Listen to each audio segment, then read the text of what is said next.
La fièvre des sucres est un podcast acéricole avec des voix libres, stimulantes et qui interpelle l'industrie pour amener l'acériculture au-delà de ses limites actuelles. Dans ce 3e épisode, nos 3 acériculteurs passionnés, Michael Gagné, David Bolduc et Marco Gilbert, discutent du recours aux travailleurs étrangers et de leur formation, du quotidien dans un centre de bouillage, de l'entaillage hâtif et des 3 grandes phases qui composent une saison des sucres. Ils abordent également les enjeux du sirop filant, de l'enfouissement des lignes air-eau, des volets récréotouristiques associés à l'acériculture, des normes, de performance et de l'ouverture à la nouveauté, ainsi que de la relève et d'une foule d'autres sujets passionnants. Cet épisode de La fièvre des sucres, disponible sur YouTube et Spotify, vous est présenté par la microbrasserie La Souche, avec la participation de Services acéricoles Giroux, pour toutes vos solutions en soudure, TIG, fibre optique, automatisation et télécom, ainsi que par la chaîne YouTube Le Goût du Territoire, une mine d'infos et de passion pour les amoureux de la foresterie, d'acériculture et plus encore. Bonne écoute de l'épisode 3 de la première saison du podcast La fièvre des sucres, intitulé Démarrer et croître en acériculture. On loue une terre de couronne, puis installe la tubeuse, bâtit la cabane. Et il y a des 500-600 000 qui revolent à gauche et à droite, puis des fois, le monde ne sont pas trop équipés pour affronter ce que ça exige comme investissement en temps puis en connaissance. Que ça fait 16 heures en ligne que tu bouilles. Hein, ouais, c'est ça. Ça arrête pas de couler. Là, tu fais, puis t'as pas le coup de réserve, t'as pas trop le. Ouais, c'est ça. J'avais un de mes cousins qui n'avait acheté une pour s'amuser, 500-600 dans la taille. Puis lui, il dit je tripais parce que je voyais ça comme être un vignoble. Il dit en France, le monde a des vignobles, au Québec, le monde, ils ont des cabanes à sucre. Ouais. Il l'a eu un printemps. Il y avait 500 ans il allait justement, puis il a pogné la grosse année. Puis il dit, moi, j'ai une job à temps plein. Puis il dit, ça fait 20 heures que je bois, il ne pas de séparateur. Là. Il dit, je déchante un peu. Là. C'est moins bucolique que c'est c'est fun, mais c'est moins bucolique que c'est. C'est ça, le vignoble au diable, là. Hein? Ouais. Mais c'est ça qu'il y a beaucoup qui se lancent là-dedans en pensant que c'est le Klondike, puis c'est... Mais au final, c'est beaucoup de temps, hein, c'est beaucoup d'énergie. Là. Ah, mais t'as des enjeux, en tout cas à ma grosseur, t'as des enjeux de main-d'œuvre. C'est ça qui est le plus complexe, pour moi en tout cas. Là, de moins en moins, parce que ça fait 4 ans qu'on utilise la main-d'œuvre étrangère. Là, les gars sont formés, c'est les mêmes qui reviennent année après année. Puis, mais je veux dire, la première année que j'ai eu ces gars-là, j'étais enchanté d'avoir des travailleurs, mais les former, ça a été quelque chose. Ça a été quelque chose, parce que moi, mon espagnol, il est aussi bon que mon chinois, c'est-à-dire rien. Ça fait que ça a pris des traducteurs en forêt. La première chose que j'ai faite, c'est faire venir un traducteur. On a fait tous les jobs. Les gars sont arrivés l'automne, mais on a même entoyé à l'automne 2-3 Arabes juste pour qu'ils comprennent ce qu'on va faire. On a installé de la tubulure une couple de minutes. Après ça, on a mis de l'alcool dans les tubes à l'automne. On a redit des mains. Puis tout ça pour qu'ils comprennent un peu ce que je voulais leur faire faire. Et l'avantage que j'ai eu, c'est que ma conjointe, elle parle espagnol quand même bien. Fait que le soir, au pire, à la maison, je m'organisais pour me faire comprendre. Mais là, à cette heure, ça va bien. Mais mon équipe est formée. Puis j'ai juste à aller mettre des rubans dans le bois. Puis ils vont installer la tubulure comme des équipes d'installation, par exemple. Puis l'entourage est semblable à ça. La beauté de la chose, toi, tu m'avais dit, cette année-là, j'ai aucune attente. Parce que j'ai des nouveaux, puis ils connaissent rien. Il me dit, j'ai aucune attente. Puis ça a été probablement ses meilleurs. Parce que ramasse un bonhomme ou un gars qui, lui, est sûr qu'il sait comment...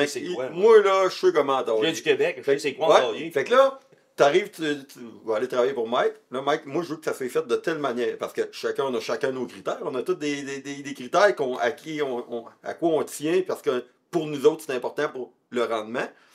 Là, tu le montres à ce gars, il ne montera pas. Dans sa tête, il dit, c'est correct. Là, il part et il fait sa tête dans le bois. Mais ceux-là, ils ont écouté. Là, fait que j'avais trouvé ça bon. Mais les gars ne l'ont jamais fait. À partir de zéro. Ce que tu les montres, ils l'apprennent comme ça. On leur avait donné les échelles. Les gars, ils n'ont pas dit, hey, je ne monterai jamais là-dedans. Moi, j'ai demandé à un, ça te dérange de monter d'une échelle. Ben, dis-moi, si je prends un verger et cueillir des pommes, je vais monter d'une échelle. Il dit, faut que je monte ça, je vais monter. C'était pas plus compliqué que ça. Puis, tu sais, moi, j'ai rendu ça le plus simple possible pour garder un suivi le plus facile possible. Chez nous, chaque travailleur a une couleur à l'entaillage. Tu marques tes trous à l'entaillage. Ben moi, Abraham, il est jaune. Chaque gars a sa couleur. Fait que moi, quand je veux faire mon suivi pour voir si c'est bien fait, Mais c'est beaucoup plus simple pour moi de le faire comme ça. Là, à cette heure, c'est même les travailleurs étrangers qui brouillent. Mais c'est sûr que j'ai quand même 3 Québécois là, qui travaillent avec nous autres. J'ai un gars qui Charilo, puis j'ai les 2 Québécois, là, Kevin puis Vincent, ils agissent plus comme contre-maître que d'autres choses sur le terrain. Puis moi, au final, ben, je cours partout puis je règle des problèmes. En gros, c'est ça mon travail. J'ai de la misère à me trouver du temps à quelque chose de spécifique. Mais tu sais, quand il y a un vacuum qui brise là-bas, je vais le réparer. On attend tout le temps un morceau de quelque chose. On devient... c'est pas électromécanicien, mais pratiquement. Oh. Quand t'es chanceux, tu sors du rang, tu vois Mike passer, tu dis, Chris, je peux aller voir, je peux aller voir à la cabane. Et il passe avec une citerne. Oh, bon, je vais aller voir Mike. Prends une petite bière rosée de sirop pour part. C'est rare. C'est ça. C'est pas. Mais c'est ça. Chaque cabane. Moi, je suis pas très mécanique, là. Ça fait que j'essaie de me débrouiller dans la plomberie, je me débrouille. Dans l'électricité, je suis pas si mal, mais. Tu sais, réparer le vacuum, moi, ça, je suis pas. Moi non plus, souvent on change plus qu'on répare. Ouais. Ça presse, t'en mets un nouveau. Ouais. Puis, au moins, les équipementiers, le printemps, en tout cas, à date, moi, ils sont assez disponibles et ils n'ont pas le choix, là, parce que sinon, tu pars, tu te dis, je passe à un autre, mais on peut pas être spécialiste dans tout. Puis quand il y a de quoi qui brise, mais ça. Moi, il y en a plusieurs qui disent, je sais pas toi si tu commences à entailler de bonne heure, moi je commence à entailler tout de suite après les fêtes habituellement. Fait que je suis, pour une 3000 entailles, là, je suis de bonne heure en maudit, mais moi j'aime ça, pogner, j'appelle ça la pratique générale. Fait que je m'arrange pour être prêt fin février, début février dans ce coin-là. Puis là, quand il y a les premiers à couler, ben là, t'essayes tout. Fait que là, si il y a de quoi qui fuck ou qui lâche, ben. C'est ça. Tu perds pas grand-chose. Ça. Tu perds le début. T'es pas dans ton rush de saison que là, tu commences, là, whoop, c'est le rush. Mais... Puis à ce date-là, l'eau se garde. Ouais, même si elle reste une exactement. semaine L'eau, de elle se bassin, garde. elle va geler au pire. Mais Exact. ça, c'est pas grave. Ouais. Fait que en tout cas, moi, je pense que c'est un bon compromis. Même pour les petites, avant, c'était. T'avais l'enjeu d'essayer d'entailler à date que ça commence à couler. Ouais. Mais maintenant, on est étanche. Si ta tublure est désinfectée, puis que t'as pas de bactéries, puis que tout est beau, ben, comment t'entailles de bonne heure, puis que tu gères ton vacuum, surtout quand il y a des Quand il y coulées. a des coulées, ouais. C'est important. Moi, cette année, ça fait une couple d'années que je commence à entailler plus de bonheur. Tu sais, avant ça, quand j'entaillais avec mon père, c'était la semaine de relâche. C'était là que t'entaillais, puis là, souvent tu parçais, puis là, je me mettais à la bouche là, puis je ramassais sur l'érable, puis sortais du trou direct, là, avant de mettre la pelule dans le trou. Mais nous autres, on a quand même la même réalité. On travaille les deux temps plein, fait que quand on fait ça par les fins de semaine. C'est ça. Par les fins de semaine. Tu sais, Mike, lui, on commence quasiment le même temps. Là, malgré que cette année, tu as commencé en décembre. Ça avant, Ouais, mais lui, il commence parce qu'il y en a beaucoup. Il vire 7 jours. Mais, 6 jours. mais nous autres, on fait ça par les fins de semaine. Ouais. Fait que... Moi, début février, à cette heure, je commence. Ouais. Cette année, c'est ça que j'ai fait. Mais là, cette année, j'ai tout changé mes chalumeaux. Fait que ça a été une ça rallonge. méchante job. Tu sais, d'habitude, ça prend 7 jours, à peu près 8 jours. Faire mes 2300 à peu près. C'est à peu près 250-300 par jour, pas mal max. Ouais, moi aussi, je suis. Tu sais, moi, le monde qui dit j'ai déjà monté plus que ça, mais c'est bien fait, là. Moi, quand j'en ai fait 300 d'une journée, j'ai eu une crise. Là, cette année, en plus, l'année allait bien, ça fait que c'était pas pire, là. Ouais, moi, quand j'ai commencé à entailler, je n'entaillais 1000 par jour. C'était ça qu'ils nous demandaient, c'est ça qu'on faisait. Ouais. Mais je les entaillais pas, je partais. Je faisais des trous. Exact. La drill à gaz, elle arrivait, c'était au torrent, puis c'est là qu'elle allait, puis il y avait un trou. Mais on en faisait 1000. Aujourd'hui, moi, c'est 200-250. C'est ça, on dépasse jamais ça, puis c'est de même. Mais Ils sont bien faits. Mais moi, c'est ça qui m'entraîne d'avoir beaucoup de monde. Tu sais, le monde me dit, ouais, mais t'as 60 000 arables, mais t'as beaucoup d'employés. Oui, mais Criff, on prend le temps de le faire comme il faut, puis au final, j'ai plus de gars dans les fuites que la moyenne. On vient de finir de faire des fuites, là. Je suis encore en production. Là, j'ai fini de faire des fuites, puis le lendemain, je commençais à cabaner mes secteurs les plus chauds. Fait que les gars ont jamais arrêté de travailler, mais la dernière journée de fuite, ils ont encore trouvé des fuites. Ah ouais. Puis ces secteurs-là sont encore en production aujourd'hui. Tu sais, c'est pas la grosse production, mais ce qui s'ajoute, c'est quand même bon. Ah ouais. Mais c'est... C'est un des gros facteurs du rendement. T'as ton entaillage, puis là, il embarque dans le nettoyage. Ton nettoyage, là, Tu commences ta saison de l'année prochaine. La saison, exactement. Ton désentaillage de là, il y a un impact sur ta production de l'année prochaine. Ouais. Si tu le fais pas comme, si tu le fais comme du monde ou pas comme du monde. Nous autres, la séquence, à chaque matin, là, c'est pas de même pendant le début de la saison. Moi, il y a trois saisons dans une saison. Il y a la saison, la pratique, Il y a la vraie saison, que là, on vient de. Tout le monde l'a fini, puis ceux qui ont arrêté, ont arrêté. Puis j'appelle ça la saison de la misère ou ceux qui ont des paiements. Ça, il y en a moins qu'à la fond à la fin. Fait que là, on est dans la saison de la misère. Les trop craqués qui. Ouais, c'est ça, qui veulent se rendre au bout. La saison de la misère, là, il faut laver la station de pompage à tous les jours. Il n'y a pas de question d'en passer. Ouais, Fait que moi, la séquence, à chaque matin, mes équipes partent, puis ils vont laver toutes les stations de pompage. Tous mes tuyaux foulants dans la terre. Fait qu'il faut pas. On passe une éponge à chaque jour pour être sûr qu'on ne s'accumule pas de bactéries, parce qu'on ne peut pas se permettre de laisser traîner ça. Moi, ce qui arrêtait ma saison, une couple d'années, c'était de virer filet. C'était chaud, j'ai des versants sud à certaines places. Ça rentrait filant de la forêt. À parler à mon conseiller à Séricole, moi c'est Joël Boutin. Joël, il dit ton problème, c'est que c'est trop chaud. Je dis ok, fine, c'est trop chaud. Qu'est-ce que je fais? Là, je mets-tu des beaux tanks réfrigérés? Non, ça me donne rien d'avoir des beaux tanks, c'est trop loin. Le mal est déjà fait avant d'arriver là. Le mal est déjà fait. J'en suis venu à me dire la meilleure façon de refroidir, c'est de rentrer dans la terre le plus tôt possible. Fait que moi, tous mes héros qu'on refait, ils sont souterrains. Puis j'essaye de les grossir, de les surdimensionner, parce que avec le temps, on faisait calculer la grosseur des mains. On est passé d'un pouce et quart à 1,5 pouce à 2 pouces. Puis là, c'était tout le temps, mais si vous produisez tant, faites-en donc, mettez-en un peu plus gros. Fait qu'on a surdimensionné les aéros qu'on met dans la terre, puis ça compense aussi si jamais il y a un vallon, quoi, qu'il n'est pas supposé en avoir, c'est compacté, puis on met une planche. Fait qu'entour de chaque tuyau qu'on fait. Mais on est rendu à des kilomètres de tuyaux souterrains. J'ai acheté une pelle mécanique juste pour faire ça. Puis ça me permet d'étirer ma saison, justement, de pas virer filet. Mais les conseillers, justement, Joël, il déteste les tuyaux souterrains parce qu'il dit que ça va t'amener d'autres problèmes, c'est-à-dire des problèmes de sirosurie, parce que ça gèle jamais. Ça gèle jamais, fait que ça développe d'autres goûts. Mais il dit tu peux le contrer en passant des éponges. Fait que moi, il y a une. C'est ça. Il y a une séquence quand la saison de misère commence où il y a des éponges qui se passent à chaque jour pour pouvoir réussir à maintenir une qualité de sirop puis éviter ça.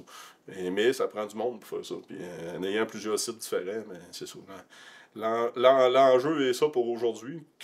Plus tard, quand je serai rendu plus proche de la retraite, on vendra plusieurs sites, puis je vais en garder juste un. Je vais garder ton préféré. Je vais me garder un 3000 en tôle, puis je vais le faire tout seul, ça va être ça. Comme l'ancien propriétaire que tu as acheté en premier.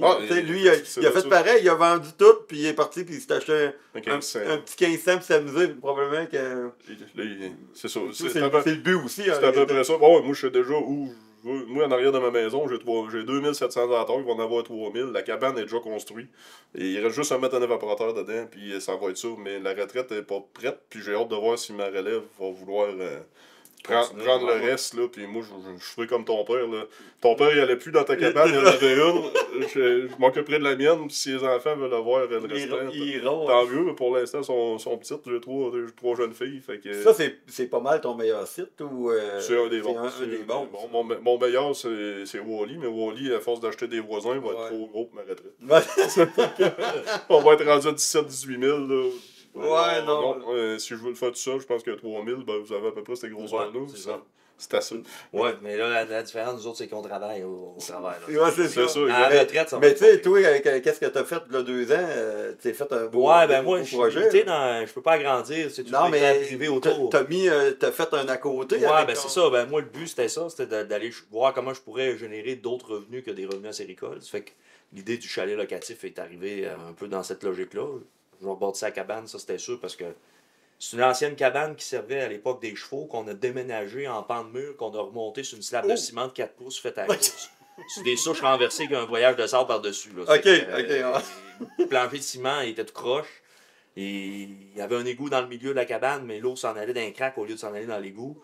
Il n'y a plus rien qui roulait. Je connais ça, moi. Tu connais ça aussi? T'as le même plancher. Moi, j'ai des belles craques. Puis là, l'eau s'en va là. Quand elle passe pas proche de la craque, elle se rend dans le tuyau d'égout. Mais là, actuellement, elle va dans la craque. Les framboisiers commençaient à sortir de temps en temps parce que le soleil rentrait par la vitre. Là, non, pas tant que ça. La presse à sirop, pas capable de rouler ça. Les barils, ça roulait tout croche. Fait que là, j'ai décidé de mettre ça à terre. Mais là, avec ma blonde, nous autres, on reste à Québec. Puis l'érablière à Icebroton, ça fait que c'est 1 heure de route. Fait que, tu sais, là, ma mère est proche encore. Mais un jour, j'aurais plus une place pour dormir quand je me couche trop tard le soir. Fait que ça arrive de temps en temps en tant qu'agriculteur. Ouais, c'est ça. Fait qu'il faudrait que j'aille un pied à terre. Fait que on a dit on va se faire un chalet, mais là, tu regardais les prix, mais tant qu'à faire un chalet, on a décidé de faire un chalet qui était locatif. Fait que là, les gens peuvent venir à la cabane, au chalet, puis ils peuvent traverser dans la cabane quand je fais bouillir, puis venir voir comment ça se passe. Puis il y a beaucoup de Français qui viennent, on va visiter l'érablière, je vous explique comment ça marche. Puis les gens de Montréal là, qui viennent dans le temps des sucres, eux autres, là, ils ont réservé un parc à chaque année pendant plusieurs années. Là, ils viennent. Fait que c'est des gens qui se promènent comme ça, qui viennent profiter de l'érablière, puis qui viennent visiter. Puis, fait que moi, c'était une autre façon d'aller chercher les revenus en lien avec l'érablière, c'était d'avoir le chalet locatif pour un temps. Puis, un moment donné, j'arrêterai de louer ça, puis ça sera mon pied à terre quand je serai à la retraite, comme tu disais. Je vais descendre à mi-février, puis je vais passer le temps là. Tu t'es mis à jour un peu plus au niveau de la norme, mettons, alimentaire, si on veut. Là, la cabane, je sais pas ça va être quoi énorme un jour alimentaire, là, mais en tout cas, disons que s'il arrive quelque chose qui nous frappe, je vais être sur le bord d'avoir quelque chose qui va être correct, parce que si les normes deviennent trop sévères, à un moment donné, c'est des petites cabanes comme ça qui vont disparaître. Là. Exact. Moi, je suis dans le même, puis ça, c'est un peu déplorable qu'on n'ait pas d'orientation claire sur... moi, je bâtis là, puis j'ai écrit au MAPAC, j'ai écrit, je peux savoir, là, il s'en vient un guide, il n'y a rien de clair. Le guide va être présenté à la prochaine AGA, supposément, là, des producteurs. Des producteurs, OK. Fait que, ça a été développé par la fédération.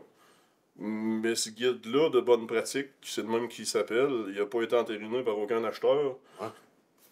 Fait que là, puis là, on voit dans les journaux que les acheteurs ont le goût d'exiger des exigences plus serrées au niveau de la qualité des installations.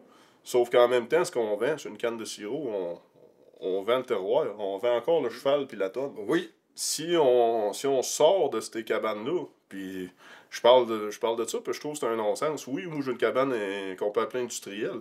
Sauf qu'au final, le produit qu'on vend, c'est aussi l'expérience que tu vends à ta cabane. Ouais, puis c'est ça que le monde cherche. Ouais. Est-ce qu'on veut vraiment juste des grosses érablières, des usines? Non. Est-ce que l'usine a sa place? Oui. Parce qu'à un moment donné, il faut en faire du volume, mais le marché du sirop, il est énorme. Mais en même temps, je pense qu'il y a de la place pour tout le monde là-dedans. Puis si ces normes deviennent trop restreintes, ça n'aura pas de sens. Non. Tu sais, à un moment donné, il y a la norme californienne, la loi sur la norme californienne, c'était correct. Elle a été imposée. Moi, je n'ai pas aimé ça. Qu'elle soit imposée comme ça, elle aurait dû être négociée. Et on aurait dû être compensé comme producteur pour se mettre à jour dans nos équipements, mais sortir le galvanisé, c'était correct. C'était une très Dans les années 80, ils ont sorti les chaudières en galvanisé des cabanes à sucre. Malheureusement, on en voit encore. Mais je veux dire, il n'aurait pas dû en avoir après ce temps-là. C'est correct qu'on ait mis nos équipements conformes. Ce que j'ai déploré dans le thème, c'est qu'ils nous l'ont imposé. Ça a fait, moi, chez nous, c'est pas compliqué. On a investi 300 000 $ juste pour se mettre conforme. Fait que, puis on a eu quoi de plus pour ça? Rien avant tout. Fait qu'à un moment donné, moi, ça me fait plaisir d'investir. Si j'ai investi une pièce et qu'il en revient deux, c'est correct. Si j'en mets une et qu'il revient rien, ça vaut pas la peine beaucoup. Puis pour les plus petits producteurs, c'est qu'un jour ou l'autre, tu sais, avant ça, mettons, là, t'avais le producteur, il y avait une dizaine de vaches chez eux, là, puis il y avait le bidon de lait, il ramassait le lait, puis il allait au bout du rang, puis il y avait une beurrerie puis une fromagerie. Mais là, à un moment donné, là, tranquillement, ils ont augmenté les normes, puis les standards, puis toutes ces petites beurreries-là, fromageries-là, ça a tout fermé. Là, le producteur, à ce temps, ce qu'il fait, c'est qu'il y a un gros bol-tank réfrigéré, puis là, il y a le système qui arrive, ramasse le lait, puis il va porter ça à Québec ou il va porter ça à Montréal, puis c'est là que c'est transformé, puis ça se retrouve ses tablettes après. Mais tu sais, à un moment donné, si les normes deviennent trop strictes dans le sirop d'érable, les petits producteurs ne pourront pas suivre. Tu sais, moi, j'ai 2300 entailles pour m'équiper puis installer, mettons, un setup là, pour être capable d'être alimentaire. Et tu sais, c'est un investissement qui va peut-être être trop important pour être supporté par une érablière de 2300. La cabane de 2300 ou la cabane de 10 000, c'est le même coût. C'est le même coût de construction. Tu as la grosseur de l'évaporateur qui va varier. Il y a peut-être une membrane ou deux de plus sur le séparateur, puis un réservoir un peu plus grand, mais au final, c'est les mêmes patentes. Même affaire. Fait que c'est ça qui arrive à un moment donné. Puis là, tu te retrouves avec ces normes-là sur le dos, puis tu te dis, il va me rester quoi au bout de la ligne? Là? Ça fait que, tu sais, les plus petits producteurs, ça devient de plus en plus difficile à démarrer. C'est ça qu'on disait tantôt. Là, partir une érablière aujourd'hui de 2-3 000 en taille, là, supporter l'investissement de ça, écoute, ça prend quelqu'un qui a les poches profondes pour. Juste le prix de l'érablière comme tel. Ouais. Après ça, les équipements, là, regarde, faut... Tu sais, chauffer au bois, là, mettons, on parlait des normes qu'on connaît pas trop encore, là. Là, les images qu'on voit, là, c'est le filet sur la tête, puis le sarrau blanc. Mais moi, je chauffe au bois, là. Et comment je fais? Je chauffe au bois avec mon sarrau blanc, puis il va avoir des corses dessus. Puis, il va fondre. C'est pour ramasser. Non, mais tu sais, Puis en même temps, c'est un produit qui est bouilli. Là. Je veux dire, Ouais, c'est pas comme exact, c'est quelqu'un ça. qui Ben, dépêche une longe de passe sur une table de stainless. Exact. Faut C'est qu'il y ait différent. une nuance, faut que la différence soit là. Nous autres, le produit qui est bouilli, il est pas pareil comme le lait. Là. Tu sais, le lait, t'as pas le choix d'avoir Ouais. des normes hyper sévères ou la viande, le ci, le ça. Nous autres, il est bouilli. Là. Fait que il n'y a plus de bactéries, il n'y a plus rien.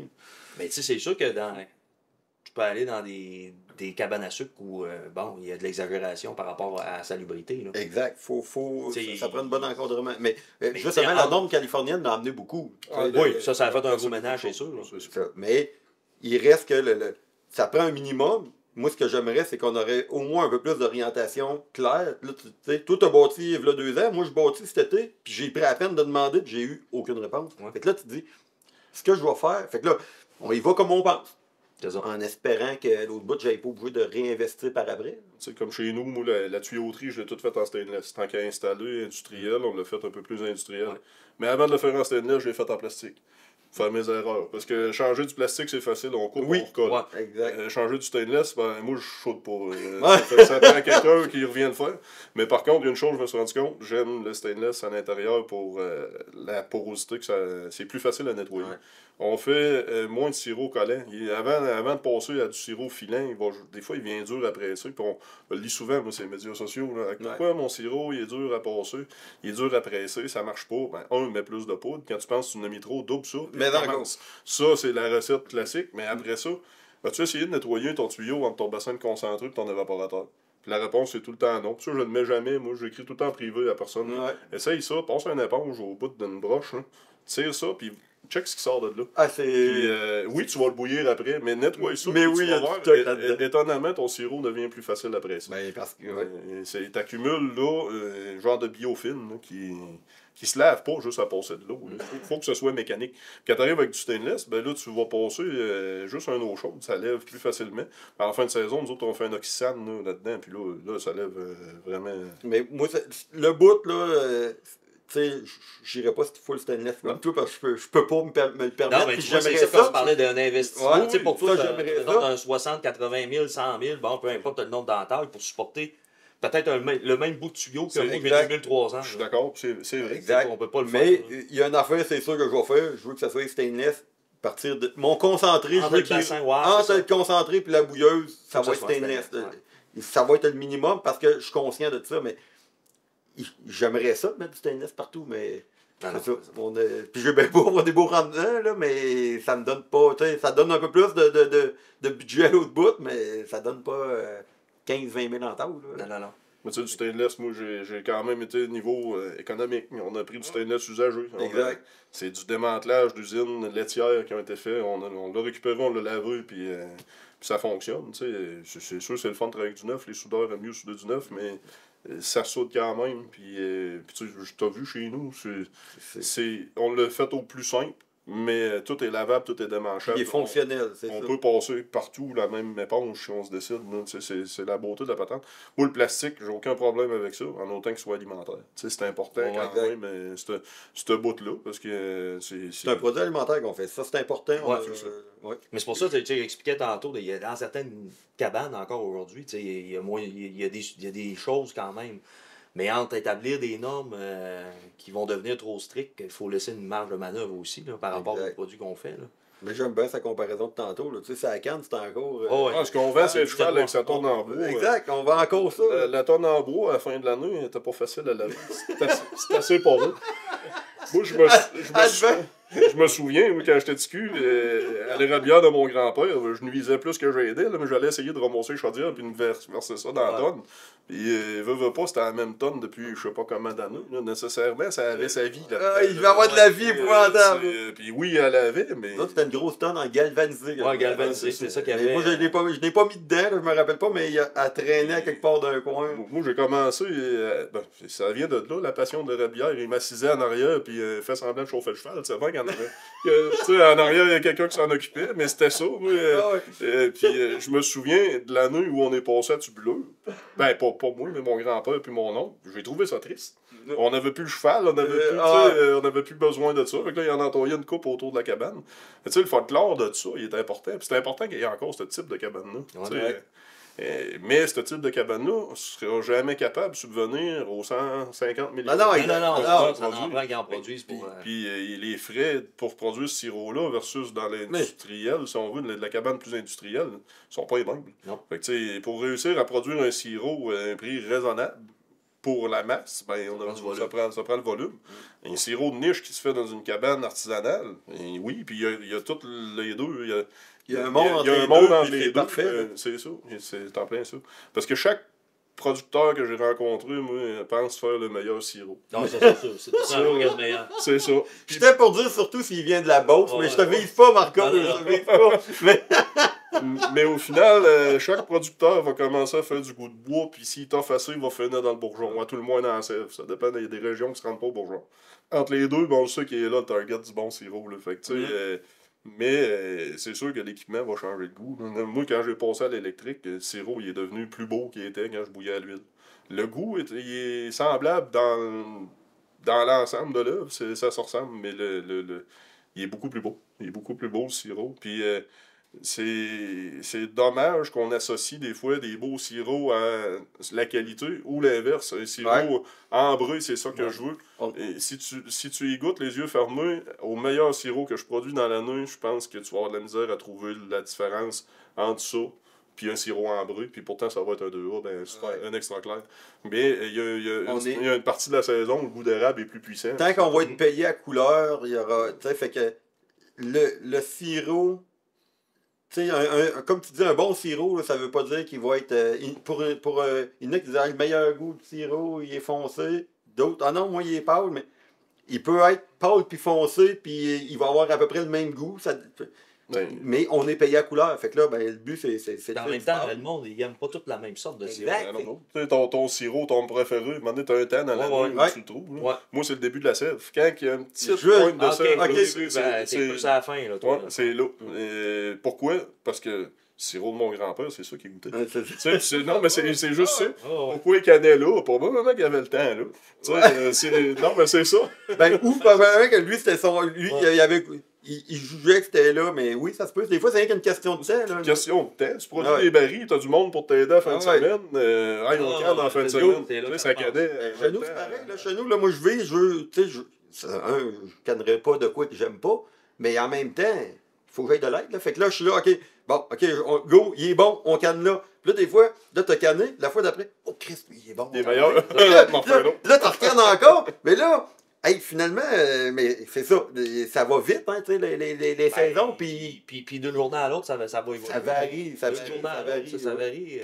Juste la couleur, là, comme le monde pense que c'est. Moi, chez nous, on fait à peu près 85% de doré à cette heure, c'est ça. Puis le reste, c'est du ambré, puis on finit la fin de saison, on va pas y foncer.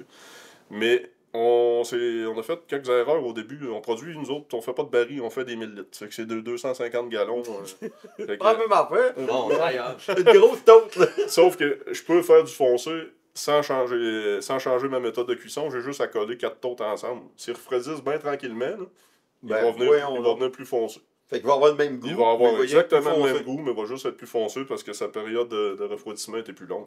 Fait qu'au final, moi, quand j'entends, mais j'aime mieux le sirop foncé, mais il va t'en faire du foncé, mais il va t'en faire du foncé. Il va coller 6 totes chaudes ensemble, puis je vais prendre elle du milieu, puis il va être foncé.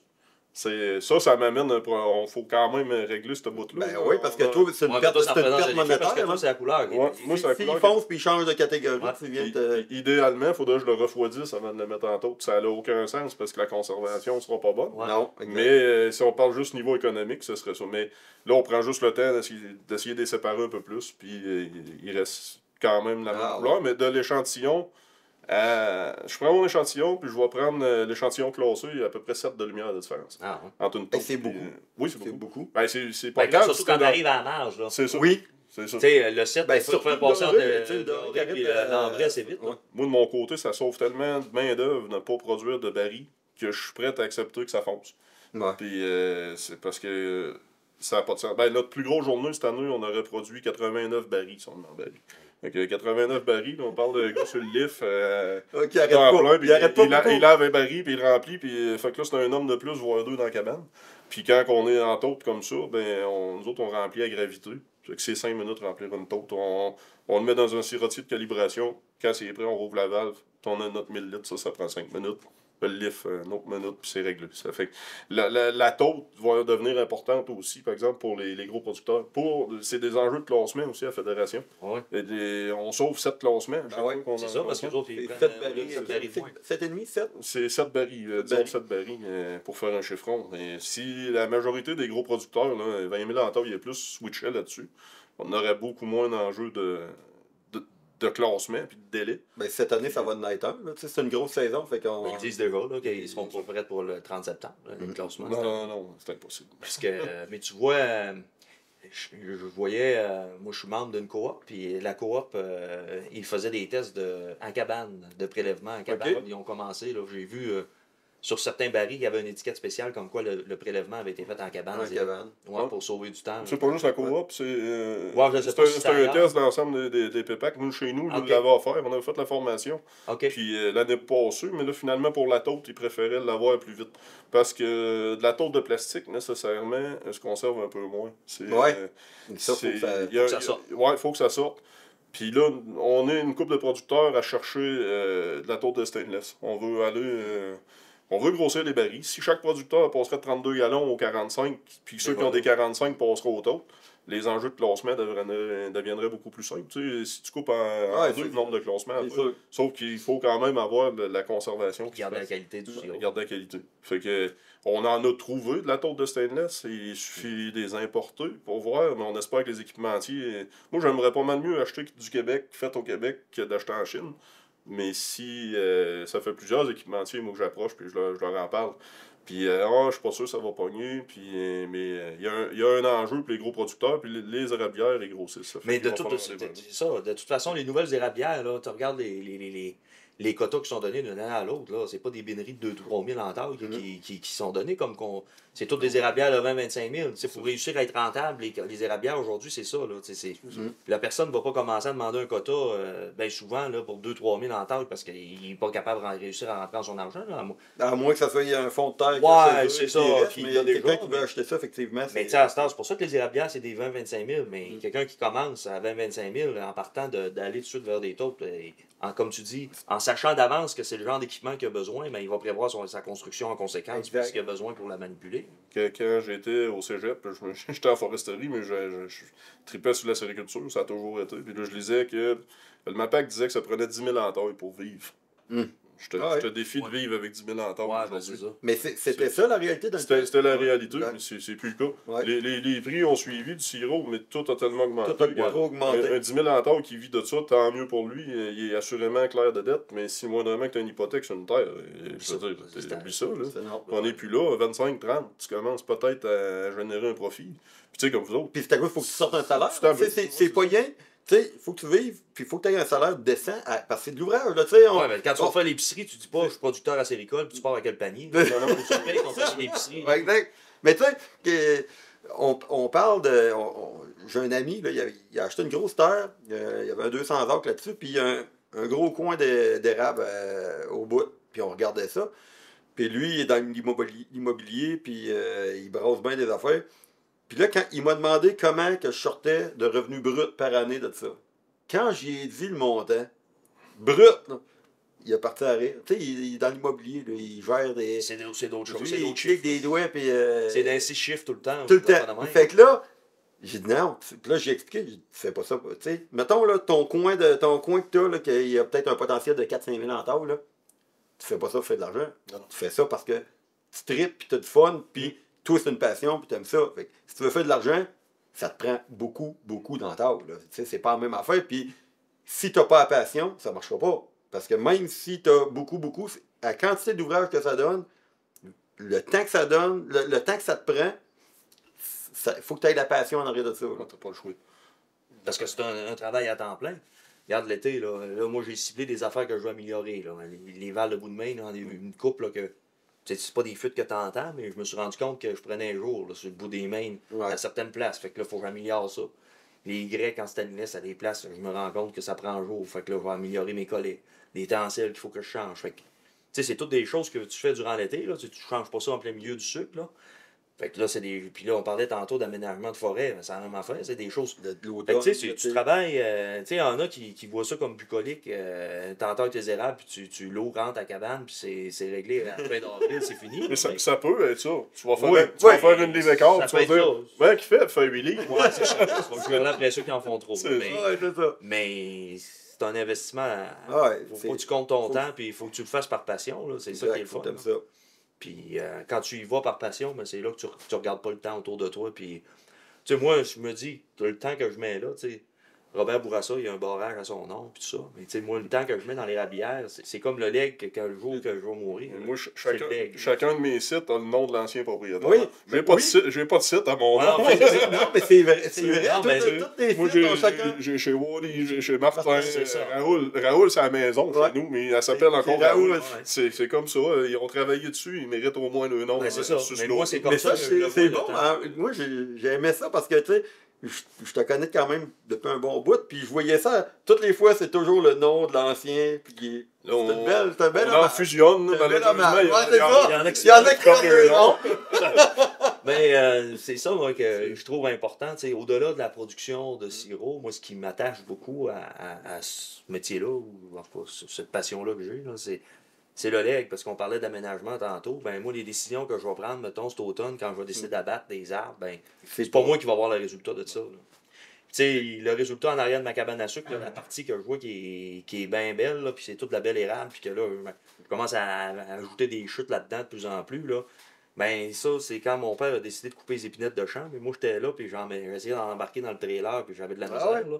Tu sais, j'avais une douzaine d'années, puis une quinzaine d'années, ben, c'est ça que j'ai contribué à faire, ben là, c'est ce bout-là que moi, là, je récolte ça, mais tu sais. moi Toi, aussi, tu j'ai trois récoltes ce filles. que ton père a fait. Ouais, puis c'est t'es- ça. Puis, Mais là, moi, j'ai trois filles. Il y en a peut-être une, un moment donné, va être intéressée par ça, mais elle va récolter les décisions que moi, j'ai pu prendre à un moment donné. Fait que, Exact. c'est tout ce leg-là, à un moment donné, que je vois qui est le fun dans l'aménagement puis dans la production là, de sirop. puis on le fait beaucoup parce qu'on on espère. Moi, j'ai jamais mis de pression à aucun de mes kids pour. Mais j'aimerais ça qu'il y en ait un qui prenne un ou C'est une ça. qui prenne la relève. Puis s'ils n'apprennent pas, ben je l'aurais fait en Pour un espérant. Je l'aurais fait pour un autre, là, mais tu sais, moi, mon but, c'est que ça soit le plus en santé possible, que ça soit le mieux fait possible. Je le fais pour moi, mais avec une vision future. Et s'il y en a un qui prend la relève, vous voyez que le plus heureux au monde. C'est ça. Tu vois, comme moi, quand j'ai pris la relève de Martin, c'était une relève non apparentée. Oui, Ouais, c'est ça ça. fait- Il n'y avait pas d'enfant. Ouais. Puis, je pense, je le sais qu'il était content. que je- Oui, Tu sais, effectivement, c'est Il une. dit au moins, il dit t'étais là longtemps, puis tu vas continuer. Tu sais, puis il dit, je vais-tu pouvoir continuer à venir sur mes lots? Mais Hey. oui. Tu sais, Mais c'est ça, c'est comme son œuvre qui oui. voit Tu sais, se poursuivre à travers toi. Là, c'est ça. Quand j'ai acheté de mon père, c'était le début des hausses des prix des terres. C'était le début des 100$ l'entaille, puis on disait que ça n'avait pas d'allure. Tu sais, à cette heure, on aimerait ça que ça soit 100$ l'entaille. Mais c'était comme le début de ça. Puis là, mon père, il avait comme un choix à faire. Tu sais, mon père, il a quand même travaillé toute sa vie. Tu sais, il a eu des bouts pas faciles, puis il a travaillé physiquement énormément. Tu sais, c'est une ferme, c'était pas des vaches à lait, là, c'était des vaches à bœuf, puis c'était. Fait que, il a pas eu ça facile. Puis là, il aurait pu se revirer de bord. Puis là, ben, c'était le début de la haut. Fait qu'il aurait pu se revirer de bord et demander le gros prix. Nous autres, on s'est comme entendu un peu. Puis il a dit à mon père, tu sais, poilu, tout le monde dit poilu. Tu sais, poilu, il dit, si tu vas à un étranger, là, il dit, demain matin, tu veux revenir, là.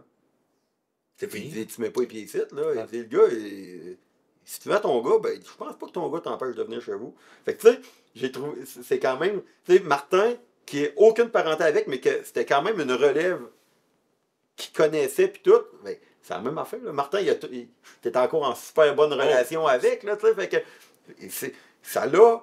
Que la parenté soit là ou pas, quand tu as une relève, c'est intéressant. Ça te donne encore. Ça te donne le goût d'y aller, ça te donne. moi, ça me donne un mentor.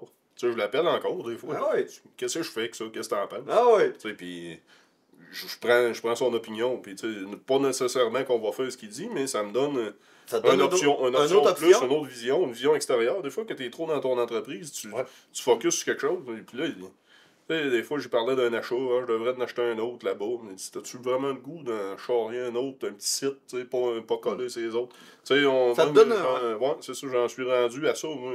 Oui, je veux encore grossir, mais je vais grossir autour... Stratégique. Un peu plus que me garocher comme quand j'avais 30 ans. Ouais, c'est ça. L'énergie baisse un peu, on dirait. Ou c'est le fait d'ajouter des arables. Ouais, c'est ça. Mais c'est un gars aussi qui avait une belle ouverture Ah oui. aux autres. Là. Tu sais, toi, t'es arrivé là avec tes idées, puis je pense qu'il était bien accueilli, tes idées. Ah, au début, moi, j'ai commencé... initialement, Martin avait 23 000 en tâche, j'étais tout seul pour faire des fuites. Puis, je lui ai demandé, j'ai dit, mettons qu'on prend un autre gars, là, ça te dérangerait-tu? Parce que chez Martin, le site, c'est des montagnes pas au comme ici. Il y a des bonnes pentes. C'est pas comme ici, mais ça monte. J'ai dit pas que je veux pas faire l'ouvrage, mais il me semble qu'on en couvrirait plus. Puis il a dit oui, tu sais, il était ouvert à ça. Puis au final, à la fin, c'est mes gars de mon entreprise de foresterie qui venaient entailler, désentailler. Puis les rendements, on est passé des rendements corrects. Là. On faisait 3 livres une bonne année, 4 livres, on fait. Non. Il avait dit, si un jour, je fais. Avant que t'arrives, il avait dit, si un jour je fais 3 livres, je m'achète un Harley-Deux. Puis ça, c'était dans des débuts, puis il faisait pas 3 livres. Là. Bon, Martin Harley-Deux, ça en achetait un 2. Non, mais là, il avait fait 2.98 ou 2.99, puis là, il avait acheté un autre, c'était rien qu'une raison. Là, mais... C'est pour dire que le même site aujourd'hui, quand il produit pas ses livres, je suis déçu. Ah ouais, c'est ça. Puis lui, il a vu cette évolution-là, c'est ça qui est le fun. Il était ouvert, on allait dans les cours, parce que moi, après ma technique en foresterie, j'ai refait le DEP en acériculture à distance. Puis à distance, j'aimais pas ça. Fait que j'ai refait en partie des quelques cours au DEP pour aller me former encore plus. Puis dans le club, ben là, c'était le restant des installations tubuleuses puis tout ça. Puis je disais, on devrait essayer telle chose, des mini-motos. Tu sais, c'était nouveau. Ouais. Les mains qui. Bon, je dis, on essaye ça. Ouais, essaye-le. L'essai, Tant que ça passe pas trop de temps là-dessus, là, les gars, allez-y, puis faites-le. Puis là, on voyait, soudainement, ça allait mieux. Puis là, ben, Martin, il avait été ouvert à rentrer des vacuums plus performants. T'sais, il s'était fait conseiller ça. Puis il disait, hey, on essaye ça. On s'en était parlé. Il disait, oui, Martin, on essaye ça. Change les relâcheurs. Puis tu sais, à la fin, on était plus performants qu'on l'était au début. Puis là, il en reste quand même beaucoup à faire sur ce site-là. Mais on voit que nos efforts ont été récompensés. Puis c'est ça, un gars de même, il était ouvert aux nouveautés. Fait qu'on l'amenait, puis ça, c'était parfait. Là. Fait que c'est pour ça que c'est resté un mentor. Moi, quand j'ai besoin, tu sais, des fois, il me dit carrément, il dit, ben, on l'aurait-tu fait ensemble? Tu sais, t'aurais-tu foncé là-dessus dans le temps? Oh oui. Ben, Ah oui. C'est quoi faire. C'est quoi faire.